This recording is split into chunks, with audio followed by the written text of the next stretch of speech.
Everything the stock market gained this year has been lost in just a week. Yesterday's more than 500-point drop sealed that fate. Markets also dropped internationally. But despite that fact, there's some good news today.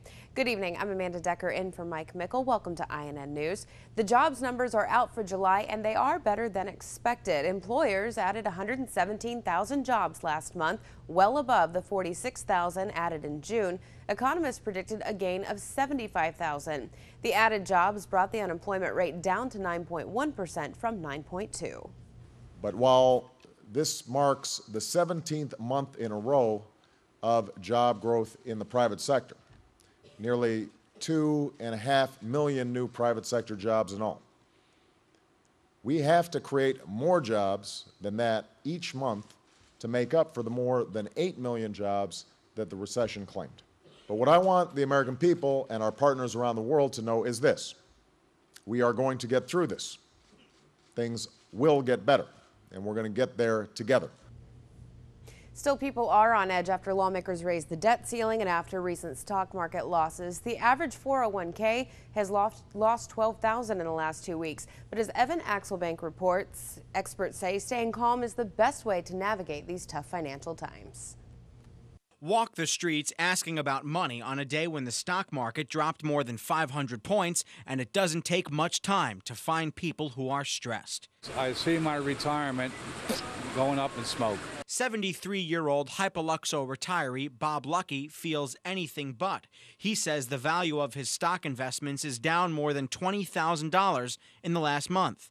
Those losses are on paper for now. He hasn't sold in this jittery market.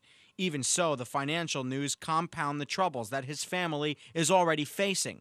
He sends $1,000 a month to a son who lost his job 8 months ago and can't find another one. I'm old enough to know what depression is, and we came out of it. Depression is something that psychologist John Murray says he sees in patients who are worried about money. It's a tool. Money's a tool. It's a vehicle to accomplish goals and to have some freedom. With freedoms restrained in tight times, he says it's common for people to give up things that used to be fun, to lose confidence, and to see things in an unhealthy way. It's not so much what you're thinking about, but avoid the pitfalls, the all or nothing, the black or white, it's never going to get better. Because savings can take decades to build, losing chunks of it in one fell swoop can be particularly hard to deal with.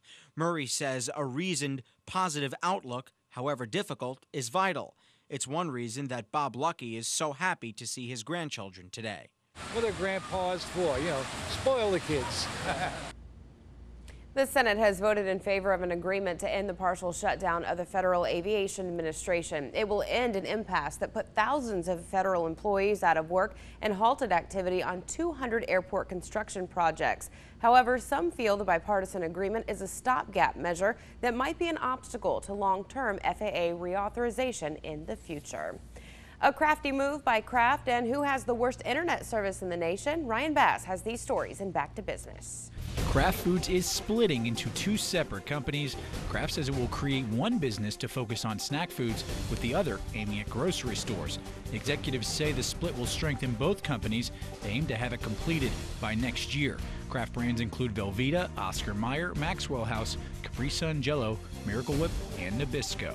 A study of internet speeds shows Idaho has the slowest internet service in the United States. The company Pando Network says it tracked download speeds of about 4 million users over 5 months. The end result found customers in Pocatello, Idaho waiting and waiting and waiting to get info.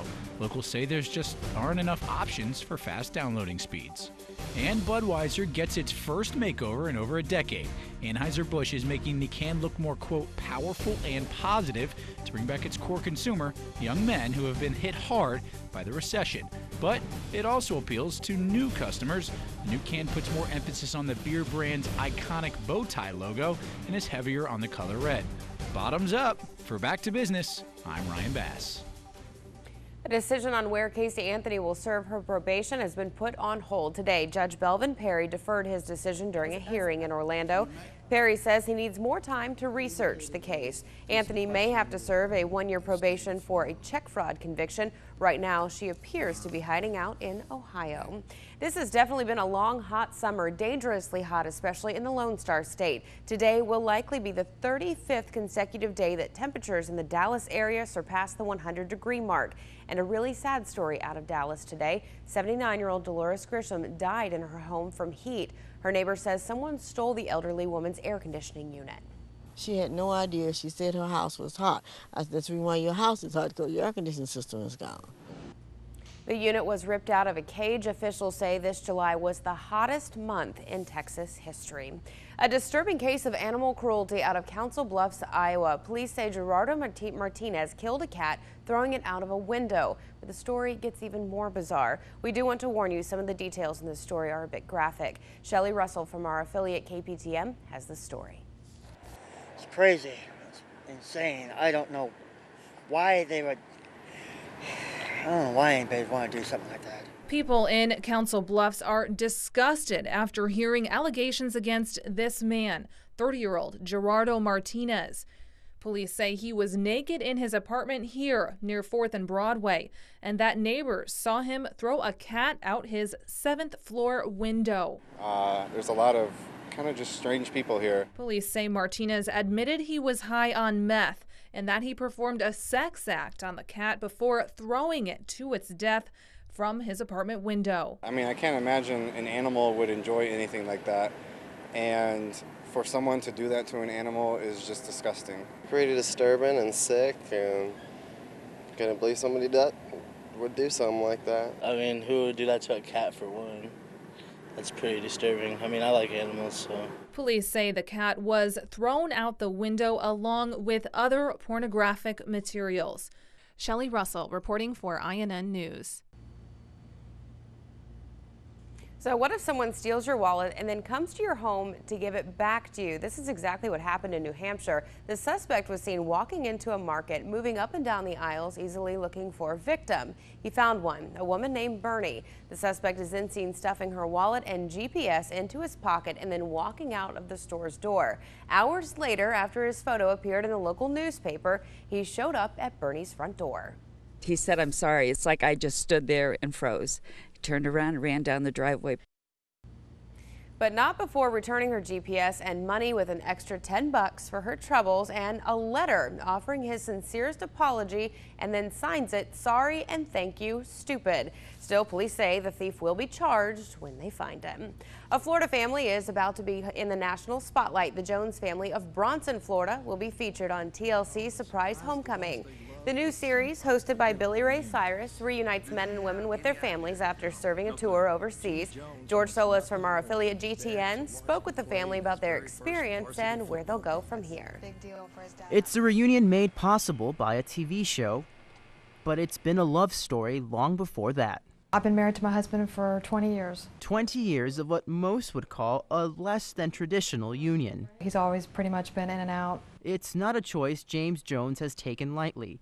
A man whose love for his country has led him to service with the Navy for nearly 20 years, many of those nights away from home. I was called to Iraq back in 03-04, and this last deployment I was called back to active duty for Africa for almost a year. It was during that last tour of duty that the opportunity of a lifetime presented itself. Honestly, it was almost like a dream to me, some of it, being able to actually come in and do that and surprise, my wife and son and daughter. Jones was nominated to be the featured story of an episode of TLC's Surprise Homecoming show.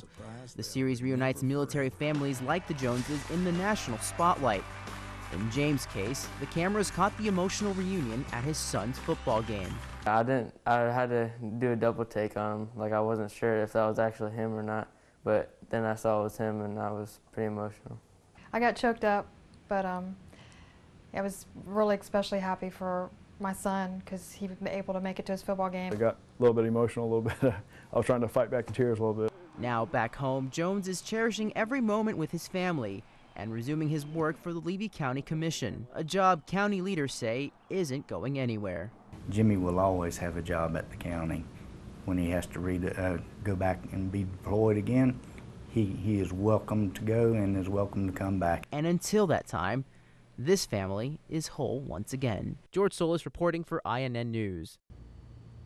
And the special featuring the Jones family airs on TLC Monday night at 10 o'clock Eastern Time. It appears the British press didn't let it be when it came to one Beatle. We'll find out who says he's been hacked, and a power shift in One Nation with its new leaders making history. It's a great time to shop for back-to-school items. I'm Erica Rodriguez. Coming up, I'll show you what else to look for when you're shopping this month.